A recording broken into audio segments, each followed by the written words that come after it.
gudoomiyaha xusbiga talada dalka haya ee kulmiye Muuse Biixi Cabdi ana musharaxa madaxweyne ee xusbigaasi oo maalmahan ugu dambeeyay sadcaal ku gala bixinaya gobolada iyo degmooyinka bariga Jamhuuriyadda Soomaaliland ayaa isaga iyo wafdi uu hogaaminayay maanta galinkii dambe soo gaareen degmada Garadag ee galbeedka gobolka Sanaag dadweynaha reer Garadag oo tan iyo saaka waa barigii cadceedda u taagnaa soo dhaweynta musharaxa ayaa waxa ay kaga hortageen meel ka baxsan degmadaasi waxana dadkaasi soo dhaweynayay kamid ahaa madaxda kala duwan ee laamaha dawladda ee degmada Garadag cuqaal oday dhaqameed dhalinyaro haween iyo dan iyo qaybaha kala duwan ee bulshada kuwaas oo gabi ahaantood baruxayay calankaas danta oo xusbiga iyo caleemo qoyan kuna dhawaaqay ereyo ay ku taageerayeen musharaxa madaxweyne ee xusbigaasi gudoomiyaha iyo waftigiisa ayaa markuu soo gaaray gudaha degmada Garadag waxa loo galbiyay dhinaca geedka nabadda ee Somatalis ee degmada Garadag halkaas oo ay ka dhacaysay munaasabadii loo diyaariyay musharaxa iyo waftigiisa intaasi kadibna waxa madashaas oo ahayd mid heer sare loo soo agaas hadal soo dhaweeyna ka soo jeediyay gudoomiyaha xusbiga kulmiye ee degmada Garadag Sahal Maxamed Ismaaciil gudoomiyaha degmada Garadag mudane Faarax Aadan Chief Caaqil Cabdirashiid Ducaale Cilmi xildhibaan Ibrahim Caraale Cabdi gudoomiyaha dhawrista hay'adda tayada Cali Bikolo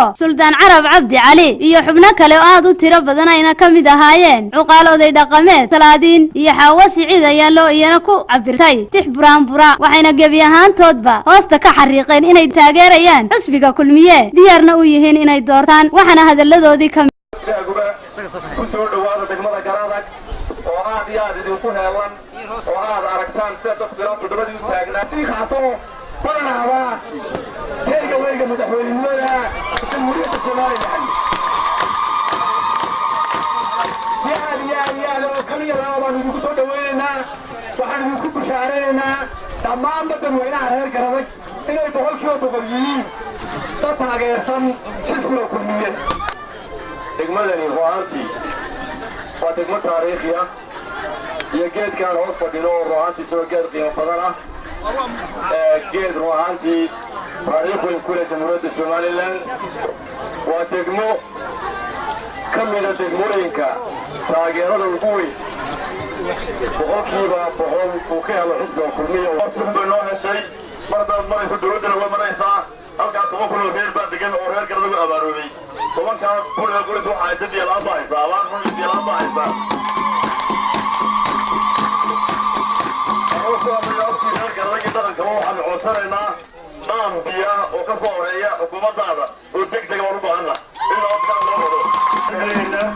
xubnaha golaha dhexe kaga jira iyo dawladda inta kaga jirta waana furateen mar hadaa intan iyo kale ayaa iyana waxa ka hadlay mas'uuliyiintii waftiga ay kamid ahaayeen Cali Guray afayeenka xusbiga kulmiye Xasan Gaafadhi iyo saraakiil sare oo iyana ka socotay xusbigaas oo labadii gobol ee ugu dambeeyay ee ka qaadan lahaa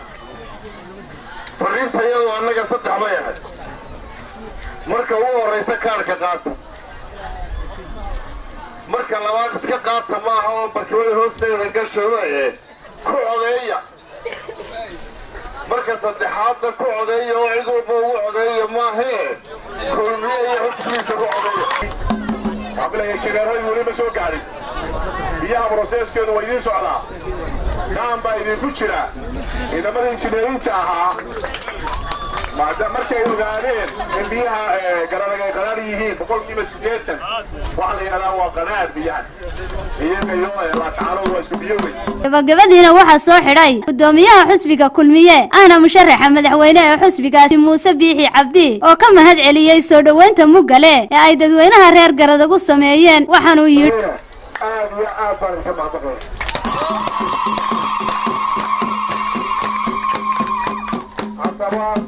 عودك قرأت كريسان وراءها سنتوجا دوشوا ما هذا كذا ممكن تقول واحد وكل وحدود عن شيء كذا يقاني دعاء لو قالوا شيء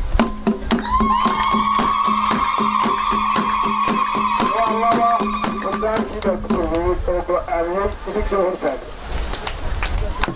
Faraxa Cabdi Nuur TV-ga caalamiga ee Home Cable TV degmada Garadag